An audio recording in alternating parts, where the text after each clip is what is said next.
Welcome, welcome. Please take a seat. You can sit in the front. We feel a bit lonely here. And while you settle in, I'm going to tell you a little anecdote. It's a very personal anecdote. In 2008, I was studying journalism, and I was super excited for Fallout 3. I had loved Fallout 2 a few years earlier, and nothing had given me the same chills as being able to wander around the wasteland, doing whatever I wanted to do. I was very, very fond of the IP. So Fallout 3 was announced. I was reading every piece of article, every preview, and when the game released, I played instantly, of course, and oh boy, was I disappointed. My heart was broken. So in retrospect, I should have seen this coming. But rather than blaming myself for turning a blind eye to the red flags, I chose to blame marketing. From this day on, marketing was dead to me. Fast forward 16 years. About a year ago, Michael Dowse, publishing director at Larian, I don't know if you heard about them, they released a little Baldur's Gate 3 last year, finally came to the same conclusion. Marketing is dead, and I can back this shit up, he said in an interview, a panel with a PC gamer. So was I way ahead of my time? A bit avant-garde? Maybe not. Maybe I have gained some nuance about marketing myself, but for the sake of drama, I will pretend I'm still very, very... okay, that was not a sentence, but you get it. So we thought it was a great opportunity to invite la crème de la crème of video game marketing to our own little panel here in Lille to discuss this very hot topic. So please welcome our very alive roster of experts.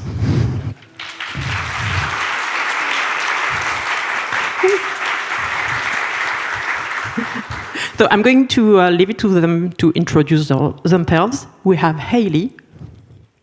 Hey everybody, nice to see you all here. I would say marketing is more alive than I am, but we can go from there.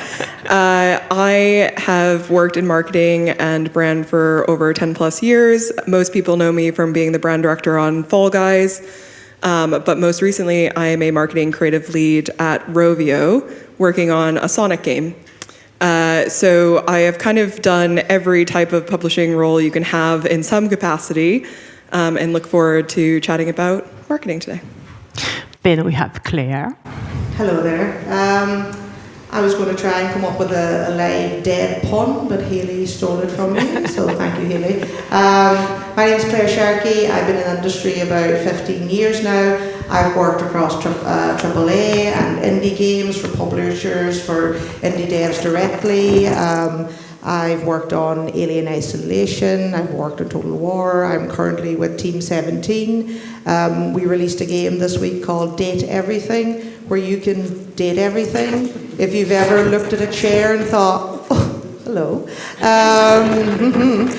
you can date that chair. And I shouldn't have said chairs, because there's a lot of chairs here. So yeah, that's who I'm with at the moment, Team 17, and yeah, I'm looking forward to this panel. I'm looking forward to hearing what everyone has to say, and yeah, that's me. And last but not least, Clara. Hello, I am consultant on the on the panel intro page or whatnot, but prior to going solo this year and working for myself, I was at Devolver for a few years, doing their influencer strategy and then managing the vast majority of their pitches, signing a few games, not all of which have been announced yet. So prior to that, also at a PR marketing agency for a few years, working across AAA all the way down to solo devs. I have played Everything's demo, by the way. Oh, yeah. That laundry. And I hail, if you can't tell from my exotic accent, from the exotic land of Vancouver, Canada. Thank you. So, Obviously, Michael Dow's statement was a bit provocative, but there might be some kind of truth to it. At least there is a shared feeling, or maybe not shared among everybody, but among some people, some developers, some of the audience, that marketing is broken in a way. So, who broke it? Do you have any ideas? Like, what is causing this feeling of marketing not always matching the games, not managing to reach the audiences? I think one thing we see in games a lot is that the players themselves are really savvy when it comes to marketing. I presume because of the internet and just that we share everything now, and everything globally is kind of there for you if you can find it. So I think one of the reasons a lot of developers find it difficult to do marketing is because, especially from like millennials, Gen Z and downwards, a lot of people are sick of being marketed to. So a lot of the traditional types of marketing that worked, especially, from that were born in like the 50s and the 60s, when we all started this fun capitalistic roller coaster ride, just doesn't work anymore because people would prefer to be spoken to like a real human being. And so that can pose a little tricky or a little unknowing of like how to reach people in an authentic way. So in a way, I almost find that the answer is because the player is now a lot more knowledgeable about marketing tactics. I think something you said is very interesting, this idea of generation. Like, does it mean that the younger generations are different, or in what ways? I don't mean to steal the mic, so please interrupt me in a minute. But one of my favorite things recently is when I went to another marketing talk, and we were talking about visibility, because that's part of this conversation as well. There's lots of games coming out every year, every month, every week. How do we get in front of the right people?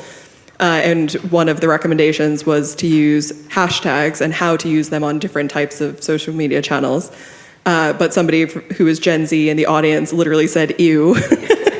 And that hashtags gave her the ick. And we're like, we understand, but at the same time, that's how that particular platform works, so we have to put it there. Otherwise, there's no chance you're ever going to see the game. So I'm sorry. Haley's made a lot of good points there. I think if you asked who broke marketing, I think it's very important to say, not me. Please remember that. I think that marketing, the question overall of like, is it dead? To me, there are times, depending on the studio, depending on the moment, depending on a lot. Marketing, whenever I'm giving talks, whenever I'm like presenting strategies, the first page is always, nothing is a guarantee. You cannot guarantee anything, even if you have an amazing budget. You've £500,000 just for marketing, you cannot guarantee anything, especially nowadays, because all the reasons Haley said, but there are so many games right now.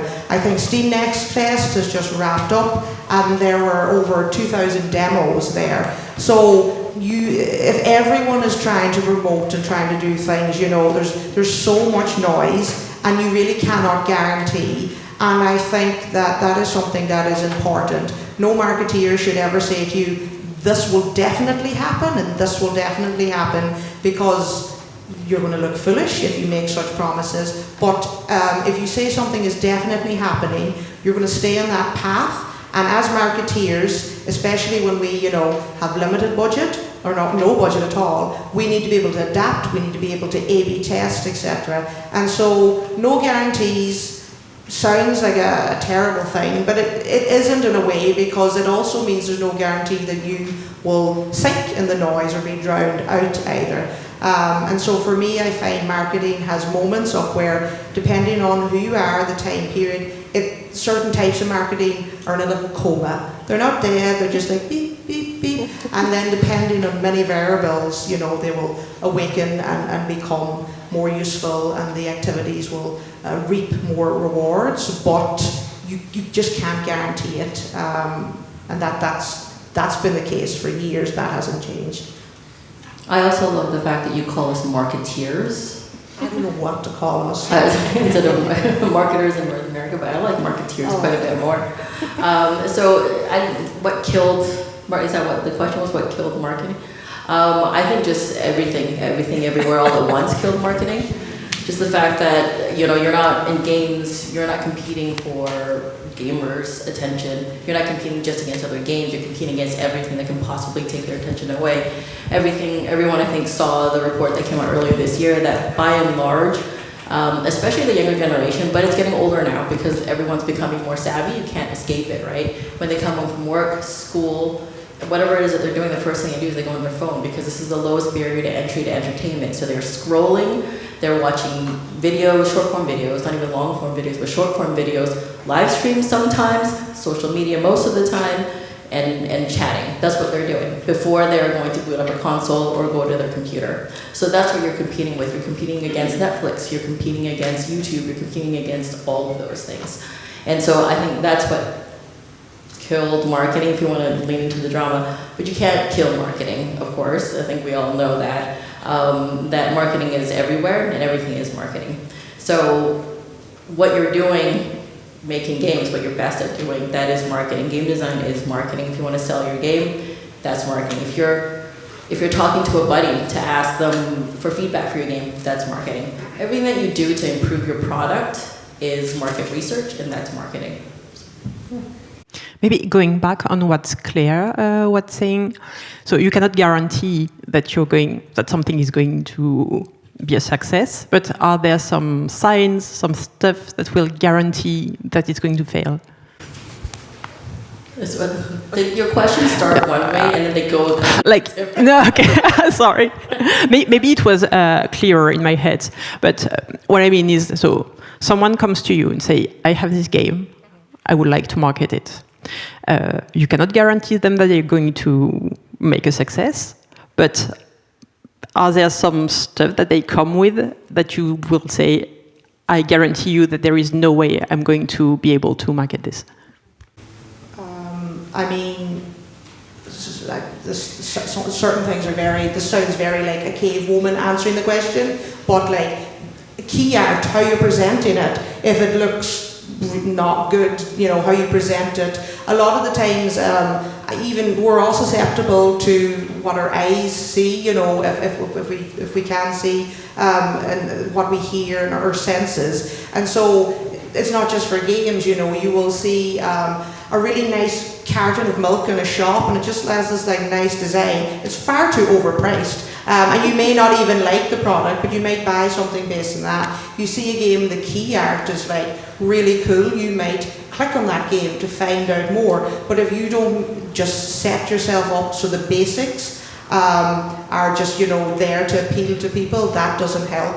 I think if someone came to me and their game was already out in the world for a little while and they had 0 wish lists, that would be another thing.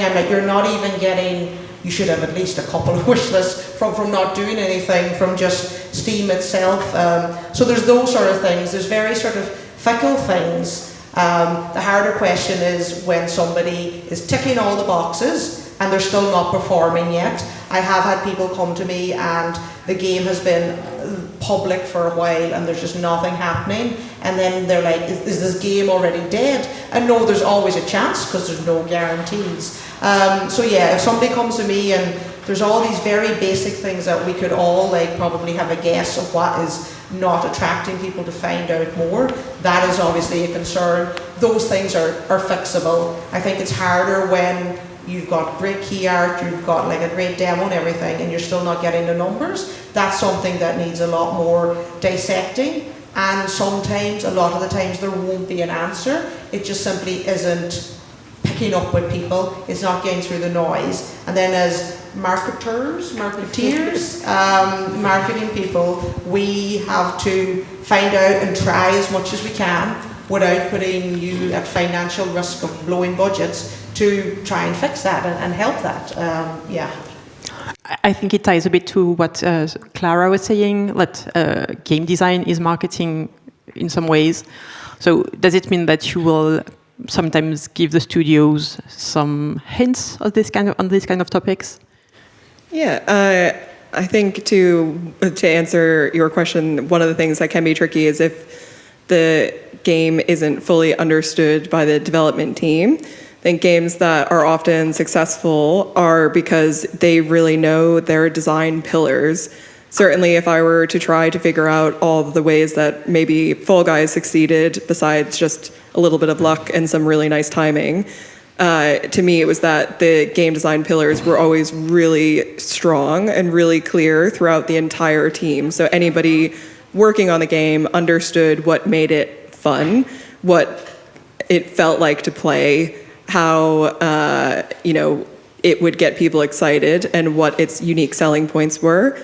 And having those kind of initial pillars on the development side is what makes doing the marketing much easier.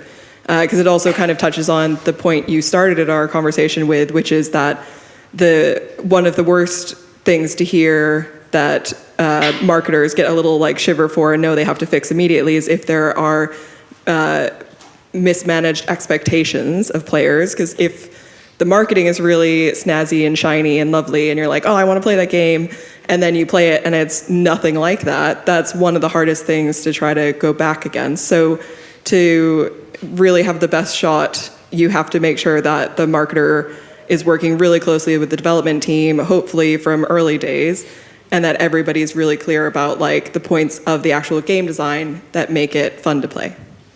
Just exactly what Haley was saying, the best thing for me personally, that if I'm working with you in a game that you can do for me and for yourself, is to get me, like, this sounds scary, as close to the devs as possible, just to interact with the devs. And something as simple as a shared roadmap can just, it helps so much. Knowing where the game is at, knowing what it looks like it's going to be, when and where's, just transparency and communication sound like such basic answers, but they make a world of difference in how we come up with ideas and how we talk about a game. If you send me a doc that just says, this is what the game is about, that's good, I've got a basic understanding. Chatting to you, the creator, the designer of the game, gets the creative juices going a lot more. On the PR side, it is a lot better to craft narratives, to pitch, to get press interested about people's origins and their stories and everything like that. So not being insular and isolated is key to it. Having a very homogenous relationship between devs and marketing. It's not a versus thing, it's a coming together thing. And I think that's really important. I also just want to add on to that. I also worked on Fall Guys for the influencer side.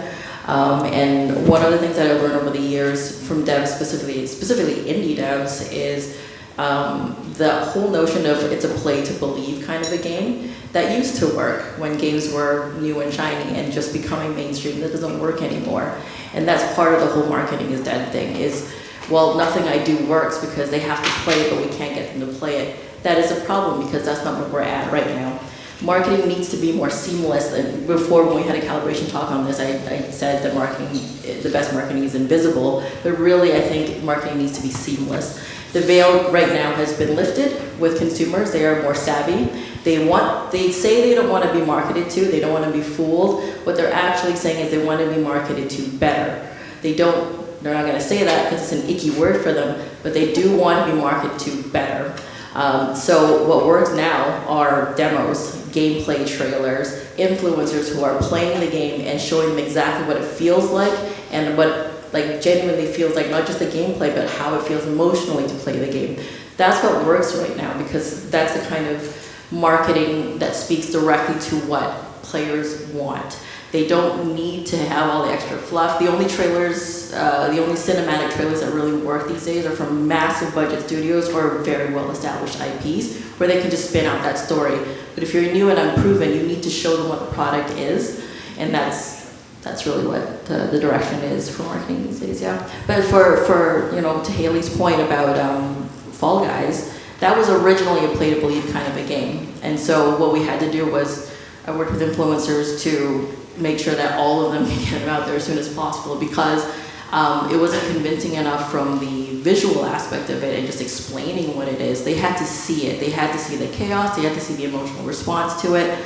And so one of the things that we did, what I think a lot of you can adopt if you have multiplayer games in general, is to let influencers run your beta tests and your beta accesses. And it drives those eyeballs, it creates that FOMO. Influencers are your closers these days. I don't know if that's going to change in the future, it might, but currently they are your closers. At the bottom of your funnel, they're the last piece, typically, from all of their other very important efforts of ad testing, A/B testing, your release management, your PR, community management and whatnot. Your influencers are your closers. They're the ones that will drive the final action because they can see it, and you can't hide when thousands of people are watching your game. You can't hide your bugs, you can't hide bad writing, you can't hide any of those floaty combat mechanics.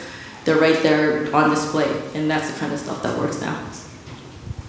That was a seamless transition to the second part of this talk, which is, it's not that it does not work, it's just that you actually needed to pivot, to change, to conquer. I can't speak in English, but yeah, new media, new way of interacting with the audiences. So it's not so much about communication as it is about communities now, maybe. I think it's both. I mean, the communication is still so important. I mean, there's how you talk about a game, you have to be sort of very careful. I mean, there's this, it's a bit like Wendy's social media thing, you know. Wendy's was very like funny and memey about itself, and then everyone started copying it, and then people started like, it wasn't as funny anymore. And so, you know, when you're talking about your game, you have to find the right tone for your game. You know, if it's a game about serious, dark emotions, etc., you're not going to be having like, you know, memes, and you're not going to be speaking in that sort of way. You're not going to put a LOL at the end of like a post or something. But then again, it might be a dark, gritty, emotional game where humor is such an important part of it, and then you will. So how you communication is vital internally and externally. How you're going to present yourself, how you're going to tell a story.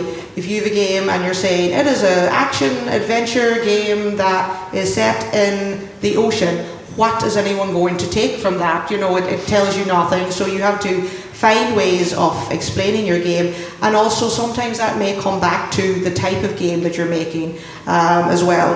I think I chatted to a few devs recently, and I think one of the things they're noticing is that having too many things in their game is hard to communicate and to market, and so they really try and get down to the essence of their game, and like those couple of words that really are like short sentences that really sort of like hook what the game is about. And then it's up to you to find out all the different ways of marketing that game, social media communities, events, doing PR, influencer stuff, etc., the trailers, how you will extrapolate on that core idea. So I think communication is still vital, and now we have different tools, we have different ways of doing it. I still think a lot of the old ways that we use every day are still valid. There's still loads of people that, you know, we see, depending on the game, depending on when we sort of like do certain things, will respond to certain platforms that, you know, may be considered dead or whatever.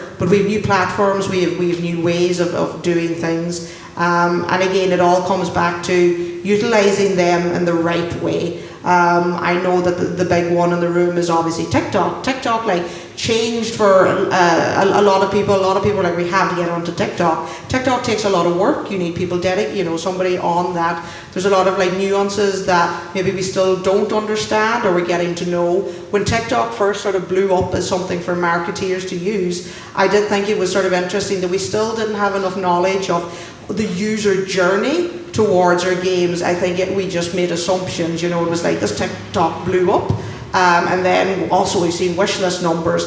Probably there was a correlation, but data is so important to back that up. But yeah, in a roundabout way, communication, how and when and what you say, sincerity of what you say, trying to have your own voice and maybe emulate other voices that work within reason. All these things are like part of a package. And then finding them in a way that they sit with other platforms, new or old, is part of the formula that you work with. And so how do you do this? No. Ah. She knows. I will take that. Not that I know all the answers, and I am sure that Clara will also add some awesome stuff to this, but because you mentioned it earlier of the sense that the best is when it is seamless, and the thing that you typically start out with first when you're doing marketing is brand. Brand is essentially setting up the skeleton work of everything you then need to fill out later when you're building out your go-to-market campaign. And it's also setting up how you talk about your game and the key messages. It's talking about, who are your audiences, what are the different segments within those audiences, how do they like to be spoken to, where do they hang out, how do we talk to them, those kind of questions. As well as what is the visual identity of the game, kind of like what you were talking about, Claire, earlier, making sure that it's exciting and appealing to those audiences. And hopefully you can do some of the testing for that earlier on, but if not, you have the rest of your launch to do that. And the best branding is seamless and should also hopefully be able to connect to the audience members in an emotional way. Branding is typically much more long form, and not every product has to be a brand that's going to last centuries, but it is the thing that is going to be an excellent outline for you to fill in with your marketing campaign, because you find the answers to all the questions you're going to be asking yourself throughout the campaign of, well, should we put more money into influencers or into events or something like that? If you know who your audience is, then you can answer those questions. And you might not know exactly who your audience is at that stage early on, but if you have a general idea, you can test it as you go forward. I think to add to the original question about community and communication, I also think some developers struggle thinking they always need to set up a Discord for their game, even if their game is kind of a one-off thing. I think it's important to remember the objective of the community you want to build. For example, are you building a community for the players to follow you from game to game?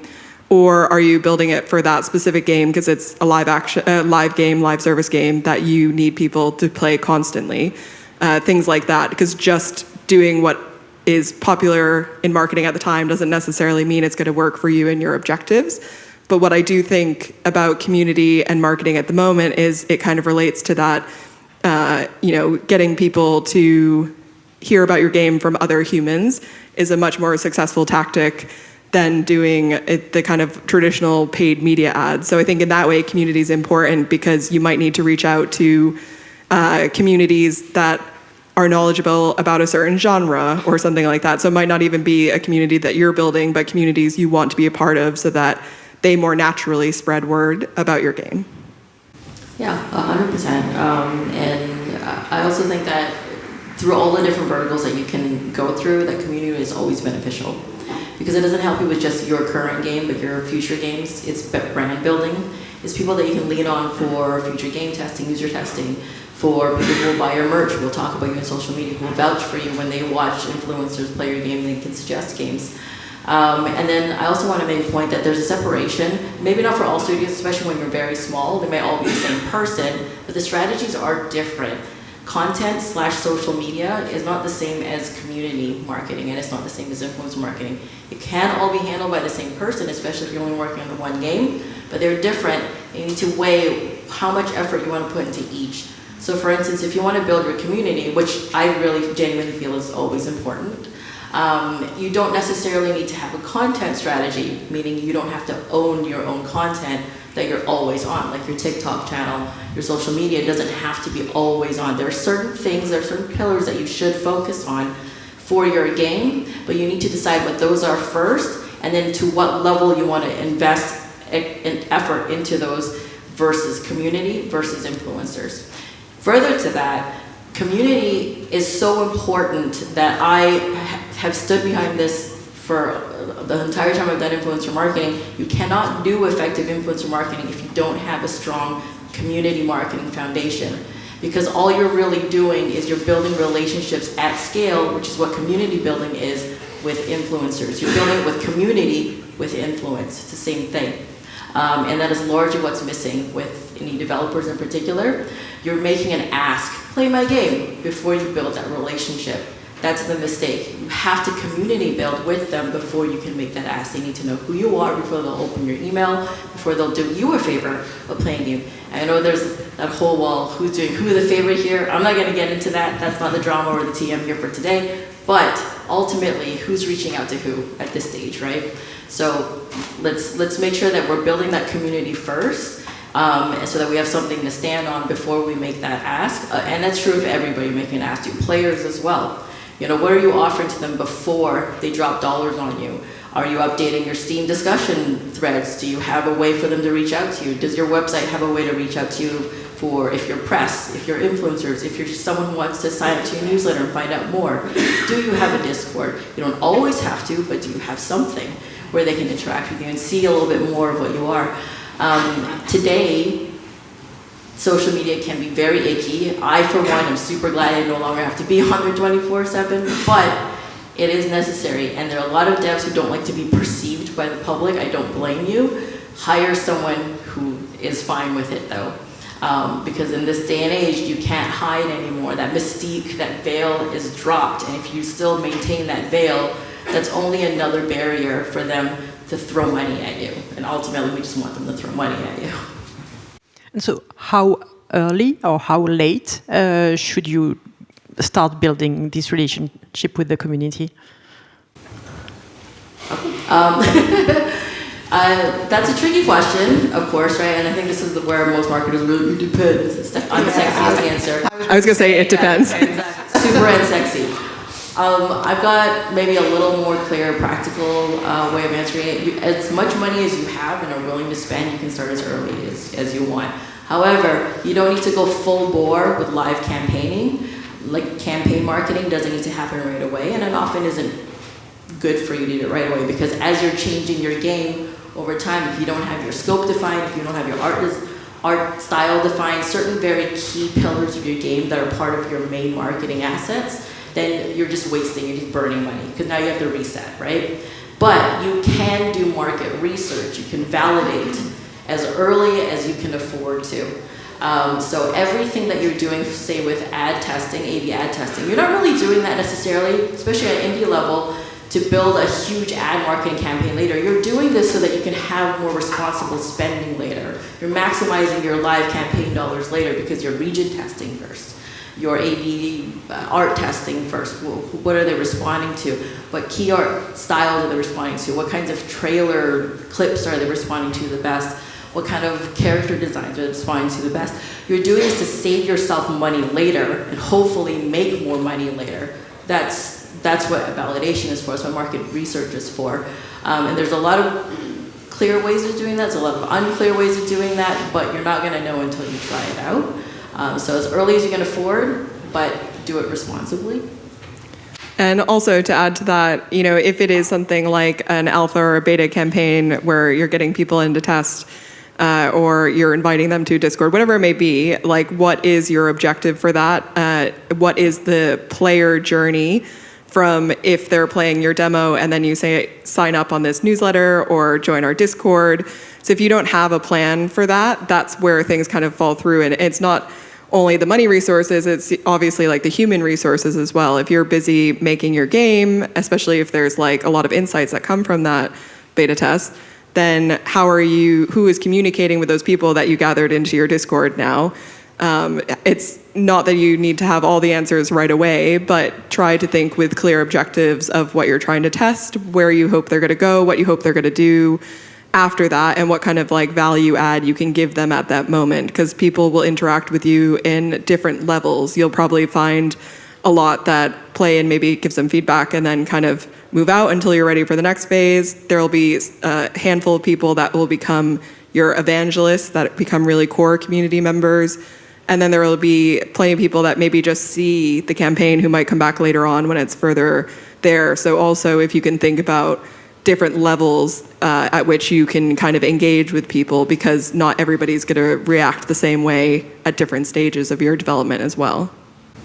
And then there's a few additional things you also probably have to do. I mean, if you're working on a game where you want to rely on the community to be testers of that game, you may have to implement NDAs with that community, and there has to be a way of communicating that. So you're building a community, a lot of it is very organic, it's very supportive and having evangelists, and then there may be times you're like, well, I want to do this, here's a closed beta, but I want, it's an alpha or something, and I want feedback, and then there's additional things you have to think of, get an NDA for it. Where do I get an NDA? How do I express this? Do I have to have a community first, and then I trust them to know that this is not us being legal sort of weirdos, it's just part of the process. You have to, there's some horse and cart scenarios. I'm not sure if you're familiar with that phrase. You put the horse before the cart. Sometimes the horse is behind the cart, pushing the cart.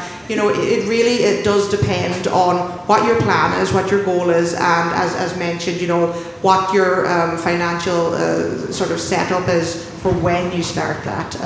So yeah, communities, there's such great commons there, and everything is very true. And then there's additional things you may have to think of, like NDAs, and do we keep it closed? Do we keep it open? And then be prepared for success. People may think, we have a small community, there's not many people, that's a bad thing. It's not a bad thing when you get lots of people, but how do you handle that? Do you have moderators in place? Do you as a developer have time? Do you need to bring somebody in for that? Are you expecting one person to do everything in marketing? Are they set up for that? Because once you get people in, you can't just let them sit and fester. You need to keep them engaged. The more people there are, the more people can, say things about you, and those things may be hopefully all positive, but there could be negatives as well. So be prepared for success is something that is just for so many elements of the game marketing stage, and community is a big one of that. And just one more thing. So what's important about this, especially including for those devs who don't want to do any of this on their own, they want to hire someone. You're very lucky that you live in a country that has funding options, grants and whatnot, right? And in Canada, we also have something similar with Canada Medium Fund. Whenever you're applying for a grant, or you're pitching to a publisher, or any sort of outfit that just gives you funding, or publishing a service or whatnot, right? Let's say Outer Sloth, where they just give money and nothing else. You want to know this ahead of time. How much do you want to spend to validate, and how much you want to spend to market, and how much will that cost? Because that's part of your ask. Having that plan not only prepares you to do this effectively, it helps and this government proposal also helps people write these grant proposals and on grant juries. It helps your case if you can lay out exactly what you want. So that number can be bigger than maybe what you would think that they would want to see, but if you're spending it responsibly in your plan, it only helps your case, because it shows that you're thinking about how to turn a real profit on your game. I know that's not what game design should be about, but you're asking for money, and this is the best way to do it, right? You're speaking to what they're looking for. How do I make 3, 4, 5x on this investment that you're asking for them to make in you? Here's the plan. And it's maybe a bigger, scarier number than you would normally think, but it really just adds to your case in a positive way that you're thinking about it. And is it something that, because if I'm a developer, I don't know anything about marketing, how can I project what is going to cost, how much is going to cost, like to build a community, to hire someone? Is it possible to just to go to someone like you to ask these kind of things? Is it, yeah? TLDR is yes, yeah. I mean, you don't have to hire a marketing agency or a consultant, or a strategist full time. You can just do it for a week. Give us a plan. You're paying for a week of their time, write a high-level strategy. Maybe they're involved later on when it's live, maybe they're not, but you're paying them for that strategy, and that helps you with your case. So market research, you're paying for it, right? But yeah, absolutely. And obviously, it's not something you expect us to say, because, hire us, but shop around as well. Ask, don't just, feel pressure to go with one. It's fine to ask other people, and just ask other devs as well, especially in the indie community, which is something, AAA could sort of take some leanings from, but, there's a lot of legalities there. sharing knowledge and information. You don't lose anything by sharing knowledge if you have anything useful, especially for devs starting out. So if you know other developers who've gone through the process, ask them. It's not, the figures aren't always going to be the same, but having that ballpark, doing that research, and everything should be in tiers. Everything should be in the lowest amount, the medium amount, and then the highest ask, you know. So you may say, want to go to a publisher, and part of how much you're asking for marketing is 40K. That's, you know, could be quite low. Have your tiers, but again, as mentioned, explain what you want. Don't just be like, I just want some money. If you explain that, it shows the thought, it shows the care. And when you're creating these pitches, again, ask your friends, ask people who are trustworthy, hire people like us who, you don't need to hire us as your marketeers, to glance over and to give us, for us to give us to give you our expertise. No, yeah. So yeah, ask around, shop around. Yeah. And I have a simple tip. No, now you've spread it on to me. I have a simple tip for also when you're chatting to marketers to see who is a good marketer versus maybe somebody you cannot trust. I know, scandalous. And it's, I think, every good marketer that I've ever worked with, when you ask them a question, they will ask you a question before they answer. I think if they are the type of person who immediately comes back and says like, oh, we could sell 50 units, don't work with that person. That's probably a salesperson. But usually marketers will want to understand more about you, your objectives, the game itself. So inevitably, when you ask them a question, they're going to start asking you more questions back. Yeah, a short chat with a marketeer is not a beneficial chat. It's not a good chat. You want to walk away from that chat thinking, oh my God, they did not shut up, but I got a lot of information and a lot to think of, yeah. Something we discussed while preparing this was there is a shift in practices, and I think it's tied to this direct link to the communities. Some studios are starting to like get rid of the publisher, of the marketing agency, and to work in a more direct way with their communities. I'm thinking of Strayphone, for instance. Is it something that you're witnessing that has an impact on your own practices? So self-publishing? It's included in the question. Yeah. I mean, I'm hoping that more and more studios are learning that going to a publisher or some VC is not the only way to get funding these days or to make a game. There are a lot of other options. Self-publishing obviously being the biggest competitor to publishers. It's not just publishers versus publishers. Self-publishing is the biggest. And, you know, with 18,000+ games that were released last year on Steam alone, many of those were not published. At Devolver, I think I signed less than 1% of games, obviously, like 0.01% of games that came in pitch-wise. So it's just something that I think most indie devs are now really understanding the reality of things. Of course, they always knew that you always knew that you were going to self-publish your first few games, your first game, your second game, but the goal is to get published by a publisher. And now that mentality has shifted where, no, the reality is we're probably going to self-publish forever. It'd be nice if we get signed, we're probably self-publishing forever. And that is a good, healthy mentality to have because now you are embodying everything that you need to be financially or commercially successful. So other options, publishing as a service, you know, Future Friends being one of them, Pop Agenda is another one. They're always busy because we need more of these agencies to start up, but they are starting up. As well as grants, you know, art grants, more and more countries are now picking up that slack, which I'm so happy to see because they're funding stories that are traditionally not super attractive to publishers. They're linear, they're not replayable, they're not expandable, there's no big dollar signs that come up when they see these kinds of stories, but they're important stories to tell through games. And of course, self-publishing. And that's something that if you take consultation, if you ask your friends, if you just rally together, you can become stronger in that, but obviously there's a lot of harsh truths that come with it. I think we just have to really embrace that together. And I believe in you. You can all do it. I need to say that there are also some great marketing teams within publishers. There are some of them are just there. Okay. I think we are coming close to the end of our time before the questions. I don't know if you have some closing words, some bit of wisdom to share with the audience that we have not touched upon yet. Yeah, sure. For me, because I think I'm quite a marketing traditionalist, I would always recommend that, in scary times, it can be very overwhelming to think about putting your game out there and how to cover marketing. But marketing in of itself is quite simple. It is very cyclical. There's lots of stuff on generic marketing you can find in books and on the internet. And games is a lot different because it does, go a lot faster. But essentially, you're always going to be using those same principles. You're going to want to know what is great about your game. You're going to want to know who your audience is and where they are.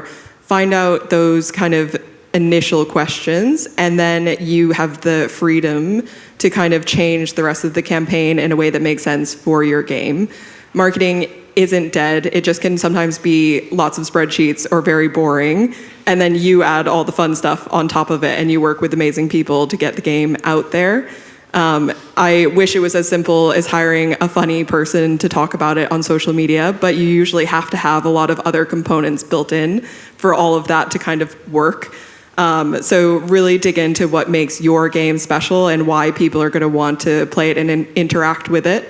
And then the rest of the stuff you can kind of source from the community and from different experts. It's a really trendy thing at the moment because of the current market that lots of people are consulting and are working in small teams. There are lots of different types of agencies. So you don't have to do it alone, but understand your game first and who wants to play it, and then the rest hopefully will be a lot easier to figure out.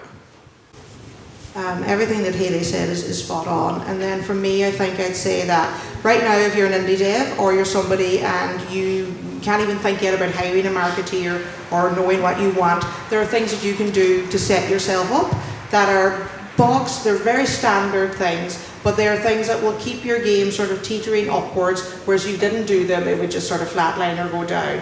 And those things are just treating your Steam page like it is your first social media, that it is your main hub. Feed that, Steam likes nutrients, feed, Mama Steam, Daddy Steam, whatever you want to say. This is rolling off into something I can't control. But there's lots of things you can do right away before you start looking at, God, how am I going to get money to bring somebody in to really market this and really push this, that you can do that will help you and get you on a great footing on top of everything that Hayley has mentioned, where you need to think about what you want from somebody.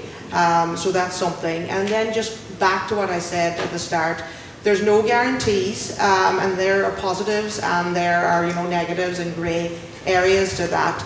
But it's not bleak. It's not all hopeless. There are so many games out there for a reason. We all have different, lists of games that we all like and we all know. When we were talking earlier about games that we're playing, I had inherited the game you're playing or you're playing, etc. So these games are being talked of, they're being talked about and heard of. So it is not bleak, it is not hopeless. Marketing isn't dead, just parts of it sleep at different times, and you can keep it going. So yeah, it'll work out, it's fine. For me, first of all, yay, great, love you guys.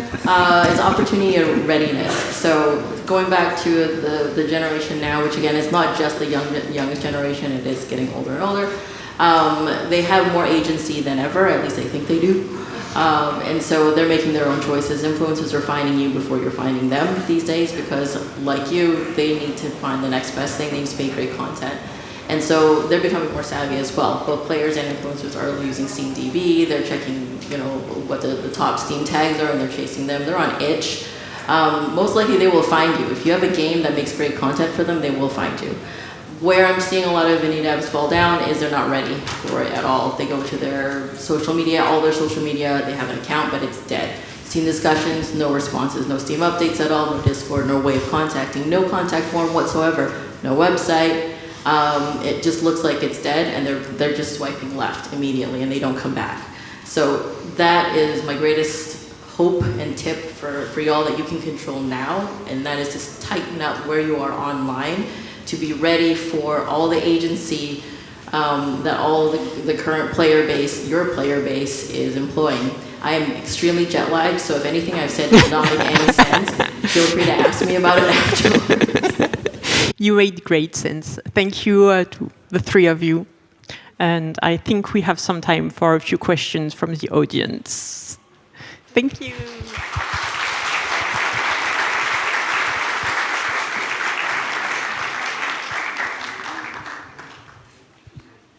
Thank you. Excellent talk. A lot of good tips. I have a question on, in the beginning, you talked about how some of you are feeling dead. Maybe not true, but a little dead. Are there marketing campaigns that make you feel alive? Is there some examples of something that's weird or experimental or just like they got it that you can talk about?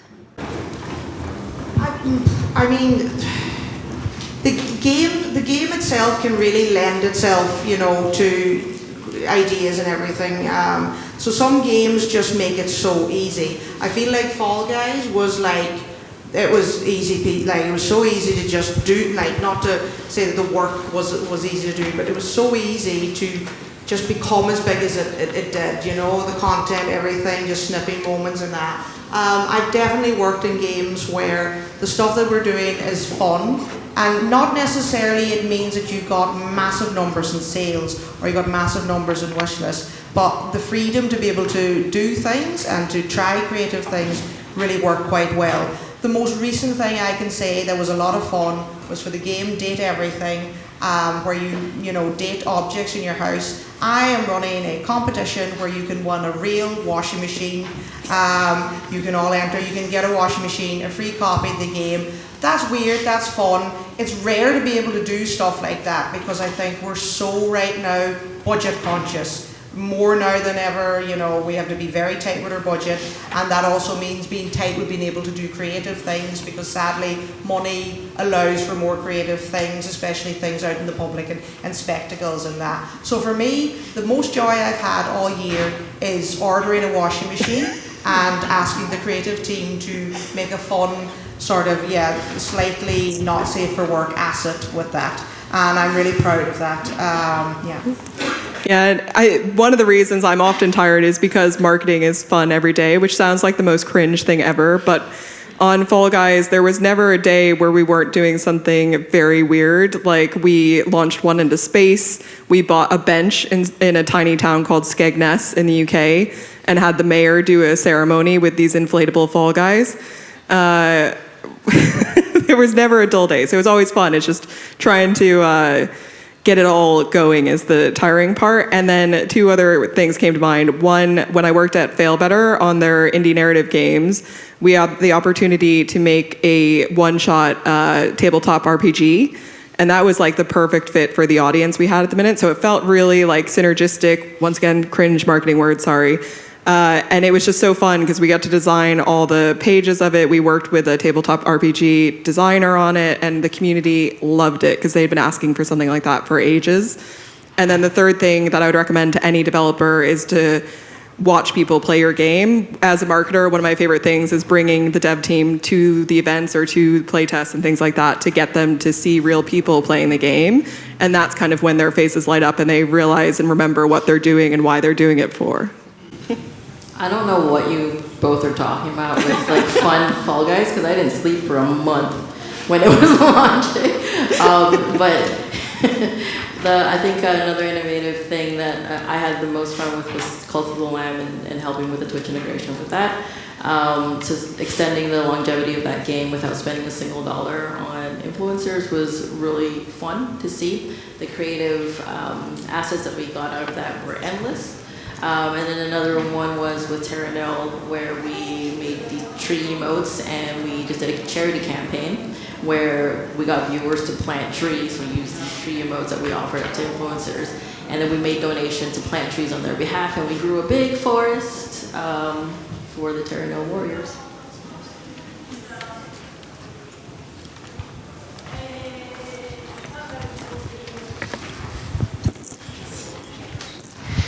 Thank you for the advice. There's a lot. One of the things as an indie developer that I'm struggling with is self-doubt. First putting your game out there when you don't have so much, that's playable, when you still have, those bits of UIs that are just ugly, placeholders. But to actually create a Discord, create a community, and get influencers to talk about your game, they know it's for marketing purposes, right? So I'm kind of how do you avoid the chocolate-covered broccoli approach? Kind of here's the chocolate, but you're going to get the broccoli in the end. I think it goes back to how you communicate that. Don't be truthful, be honest. A community, it should be a place where people can come in. Initially, you want them to come in for your purposes, but it should be a space for them to make other friends. There's no community or Discord or anything where it's just game chat. There's always a pet channel or a board game channel. If you want them to come and stay because they feel comfortable, so you want to set up an environment where, yes, we want you to come in to support our game, but we want you to have the freedom to do other things and maybe get something out of this that you mightn't have got somewhere else before. I remember years ago, when forums were a big thing, I'm big into BioWare games. I loved playing Mass Effect and everything, and I initially joined their forums and their communities to get some advice. And then I made friends from that there. So that was something that you're thankful to the developer for creating. And initially when, you went in there, that wasn't their, that was a hope of theirs, but their initial goal was you would come in and,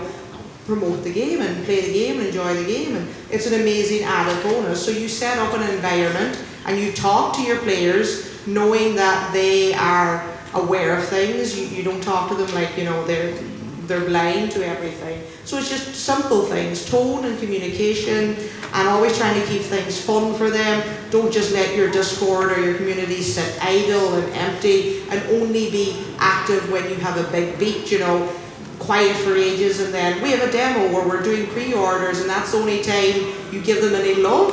Then, there's no reason for them to stick around, to make home, to set up camp in between those moments where you're working on the game. So I think communication is just a big one, and just your tone. Yeah, just chat to them how you would chat to friends about games, or how you would chat to peers, or how you would like to be talked to as well. It sounds simple, but it can be that simple. And obviously have rules and moderation. Very important. I just want to add transparency is so important, and to speak to them as adults who are aware of marketing. I literally reach out to influencers that I've known forever, huge influencers, and I just write in all caps, "Hello, influencer," so they know I'm about to sell them something. They're I'm listening, Clara. So on a Discord channel, you can absolutely just be it's marketing time, everybody. Be vulnerable. Your greatest strength marketing yourself, on your own without hiring someone else to do it, is the fact that you are the creator of this product, speaking to them from a place of vulnerability. And you can only go up from there. That's something that we don't have, because we're not the ones, we have zero talent. We're not making the games ourselves, and that's the greatest strength that you have, marketing on your own. Maybe we have time for last one question.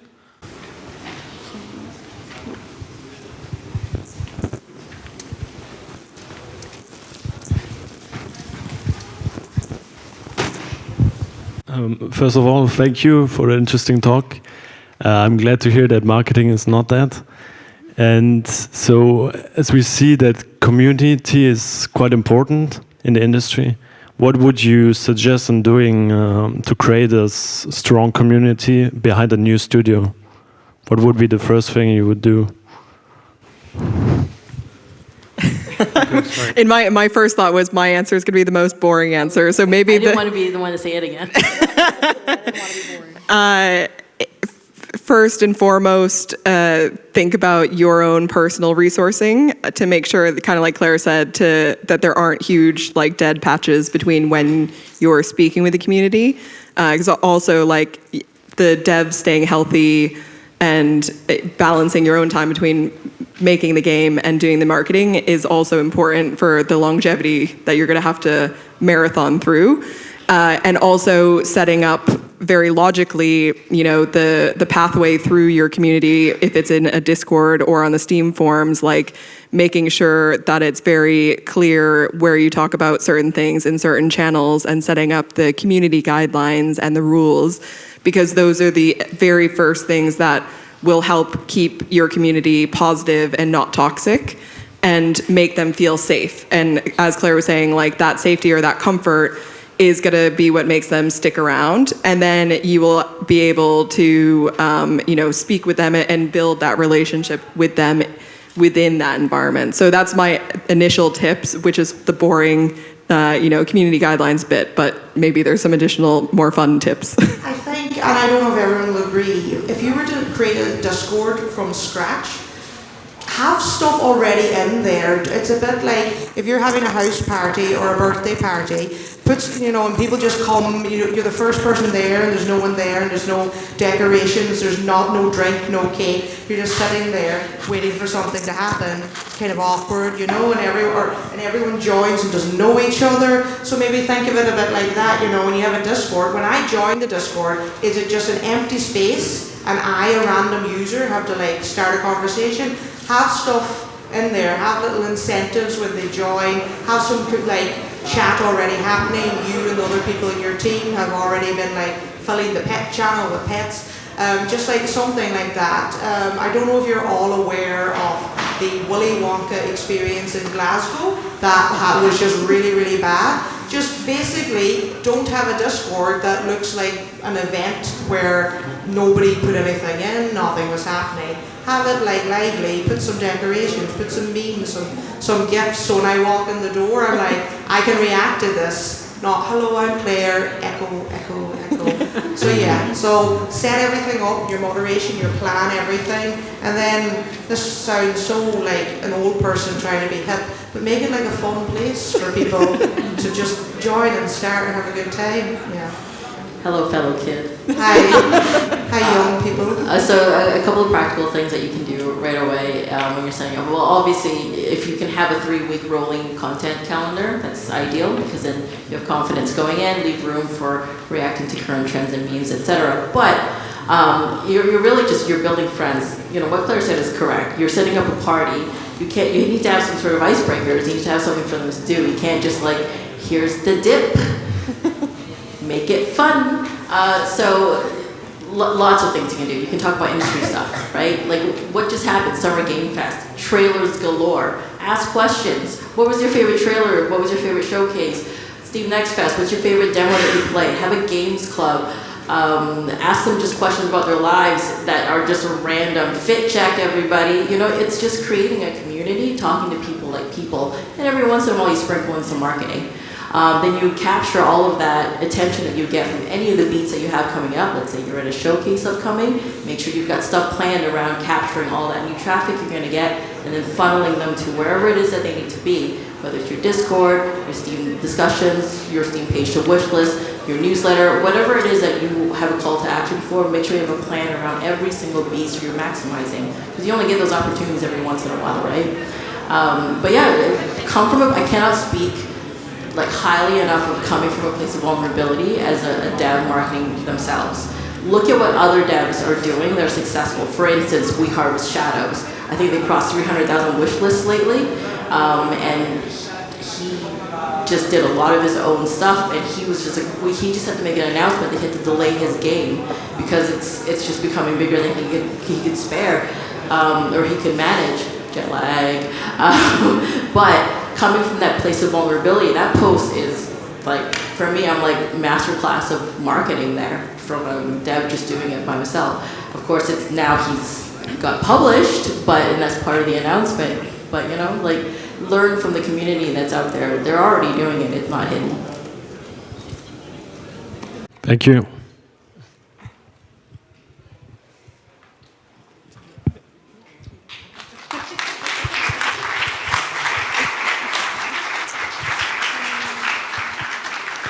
Merci beaucoup. Et n'hésitez pas... Sorry, I forgot we were doing this in English. So thank you very much for your attention.